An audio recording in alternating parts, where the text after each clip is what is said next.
Walter was a typical BYU student. He'd just been home from his mission for a few short years. He'd just successfully taken David's challenge by proposing to the girl of his dreams. It would seem life was finally starting to come together for him, except for one roadblock. One morning, he woke up not feeling quite right. The feeling persisted and worsened over days. The sickness led to doctors, which led to tests, which led to a frightening diagnosis. Primary sclerosing cholangitis. In layman's terms, his liver was being destroyed by disease. Prognosis, 2 years to live, maybe. Treatment, there's only one, a successful liver transplant. All of his hopes, plans, and dreams went on hold as life became a desperate waiting game. Yes, the reality of the need for organ donation is among us. I have followed the teams of transplant doctors at LDS Hospital as they have visited the most diseased of their patients.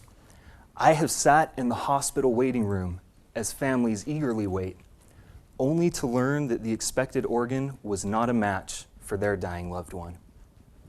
As I have prepared to become a transplant pharmacist, I have tried to understand the fear and the frustration in the eyes of those who wait, knowing that their life could be saved if only the needed organ became available.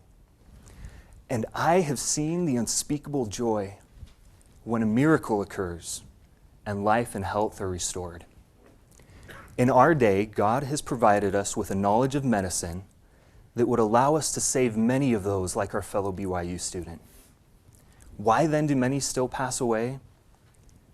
There simply are not enough organs donated. According to the Organ Procurement and Transplantation Network, there are currently over 94,000 people in our nation awaiting a life-saving organ transplant. Sadly, in 2005, over 6,500 of those passed away. That's nearly 18 every day, or one entire row of this auditorium. Almost all of these could be saved. According to the National Kidney Foundation, last year, over 12,000 people passed away who met the criteria for organ donation, but less than half became actual organ donors.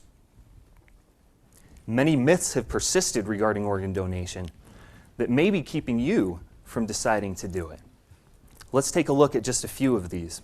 Some people have believed that doctors will not work as hard to save the life of someone who is an organ donor. This simply is not true. In fact, the doctors that work to save your life are not even connected with the doctors that recover and transplant organs. Some have heard that an organ donor's body will not be presentable for an open casket funeral. Not true.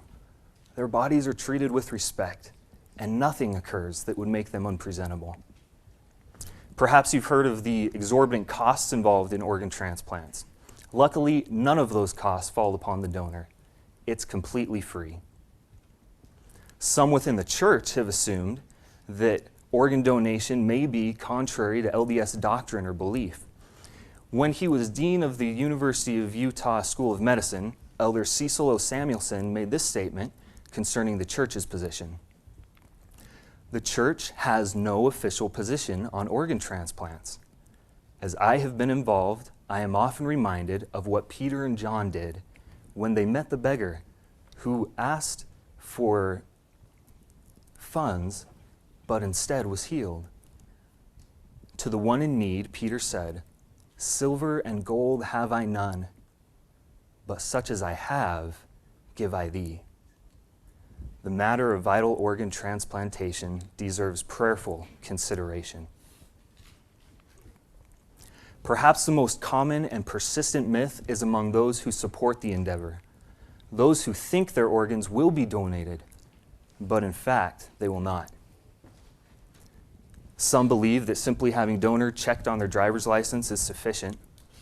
Though important, it is not enough. Even carrying a donor card is not enough. In most states, the decision falls upon the family of the deceased, regardless of the individual's wishes. Recent legislative actions have tried to change that by creating organ donor registries. It takes about 30 seconds to register online, and your family cannot change your decision. Regardless of these efforts, it is vital that you speak with your family and make sure that they understand your wishes. Remember our fellow BYU student? He is my older brother.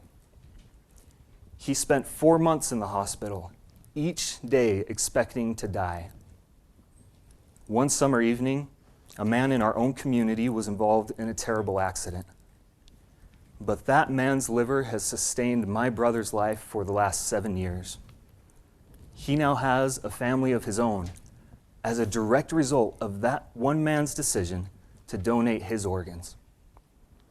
This Christmas, take the steps you need to take to ensure that your life will continue to bless many others even after you have passed on. Then you can say, as Peter, "Silver and gold have I none, but such as I have give I thee."